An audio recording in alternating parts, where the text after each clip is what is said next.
স্বামী সর্বপ্রিয়ানন্দজি মহারাজ তার এক বক্তৃতায় স্বামী পুরুষোত্তমানন্দজি মহারাজের উক্তি তুলে আমাদের সামনে বললেন, আমি তখন ছাত্রাবস্থায় মায়ের কথা শুনেছিলাম। শোনার পর থেকেই মাকে দেখার খুব আগ্রহ জাগে। বেলুর মঠে আসি। মা তখন জয়রামবাটিতে। জয়রামবাটি গিয়ে মায়ের পুরনো বাড়ির সামনে দাঁড়িয়ে আছি। পরে বাড়ির মধ্যে ঢুকে দেখলাম একজন বৃদ্ধা মহিলা বারান্দায় বসে আছেন।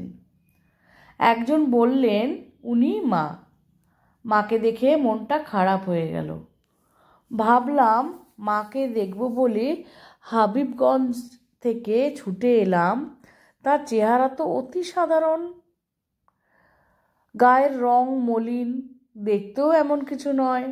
মনের মধ্যে এইসব কথা উঠছে। হঠাৎ শুনলাম মা আমার দিকে তাকিয়ে বলছে, আমার রং এমন মলিন ছিল না বাবা। ঠাকুরের শরীর যাওয়ার পর কিছুদিন পর পঞ্চতপা করে আমার গায়ের রং পুড়ে কালো হয়ে গেছে। কথাগুলি বলে মা চুপ করে গেলেন। আমি তো শুনে একেবারে স্তম্ভিত। মনে খুব ভয় হলো। মনে মনে মায়ের কাছে বারবার ক্ষমা প্রার্থনা করতে লাগলাম।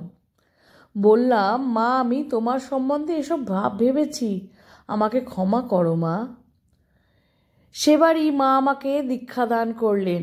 দীক্ষার পরে প্রসাদ পেতে বসেছি। আরও অনেকে বসেছেন। সকলের পাতে ভাত, ডাল, তরকারি দেওয়া হয়েছে। আমি ভাবছি এত অল্প ভাতে আমার পেটে একটা কোনাও ভরবে না। তাছাড়া খিদেও পেয়েছে প্রচণ্ড। এই কথা মনে হওয়ার সঙ্গে সঙ্গে দেখি মা সেখানে দাঁড়িয়েছেন, সকলের খাওয়া দেখছেন। আমার সামনে এসে পরিবেশনকারীকে বললেন, ছেলেকে এত কম ভাত তরকারি দিয়েছ কেন? ওরা বেশি ভাত খায়, ওকে আরও ভাত তরকারি দাও, এতে ছেলের পেট ভরবে না।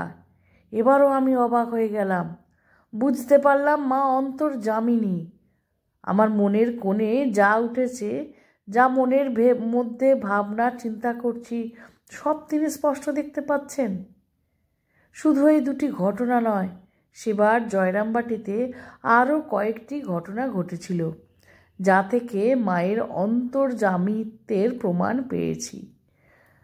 এইটা আমাদের সামনে স্বামী সর্বপ্রিয়ানন্দজি মহারাজ বললেন। স্বামী পুরুষোত্তমানন্দজি মহারাজের স্মৃতি থেকে বা ওনার চোখে দেখা অনুভব করা অন্তর্যামিনী মায়ের কথা। মা তো সত্যিই অন্তর্যামিনী। মা তো বলেছেন তার ছেলেরা কষ্টে থাকলে তিনি কিন্তু সেখানে সবসময় উপস্থিত হন। তাই আমাদের চাই মনের মধ্যে থেকে মার প্রতি ভক্তি, শ্রদ্ধা ও ভালোবাসা। জয় ঠাকুর, মা, স্বামীজি সকলের মঙ্গল করো। তোমাদের শ্রীচরণের শতকোটি প্রণাম। আজকে ভিডিওটা আশা করি ভালো লেগেছে। ভালো লাগলে সঙ্গে থাকবেন। আর মা সকলের মঙ্গল করবেন এবং রক্ষা করবেন।